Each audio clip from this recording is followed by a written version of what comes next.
এই পাখিটা নিজের পালক তুলে তার মালিকের মাথায় সুন্দর করে ডিজাইন করে দেয়। তারা প্রথম যখন পাখিটাকে খুঁজে পেয়েছিল তখন তার শরীরে কোনো পালক ছিল না। আসলে এটা কারো পোষা পাখি ছিল। তবে পোষা পাখি যখন বাইরে বেরোয় তখন অন্য পাখিরা কামড়ে কামড়ে লোম তুলে নেয়। প্রথমত পাখিটা এই বাড়িতেও ভয় পাচ্ছিল, আর যখন কেউ থাকতো না তখনই গায়ে জল লাগাচ্ছিল।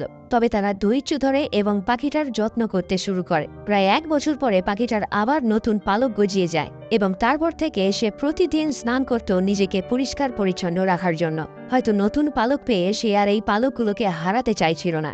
এজন্য বারবার আয়নার সামনে গিয়ে নিজেই নিজের সৌন্দর্য দেখত, আর নিশ্চিন্ত হলে সে তার মালিকের কাঁধে উঠে বসে থাকত। তারাও পাখিটার জন্য নতুন নতুন খেলনা এনে দিত, যাতে সে একটু রিল্যাক্সড এবং কনফিডেন্ট ফিল করতে পারে। যখন সে নিজের একটা পেন্টিং দেখে সে প্রচন্ড পরিমাণে খুশি হয়ে যায়। তবে একদিন সে অদ্ভুত একটা কাজ করে। হয়তো সে তার মালিককে ধন্যবাদ জানানোর জন্য নিজের শরীরের সুন্দর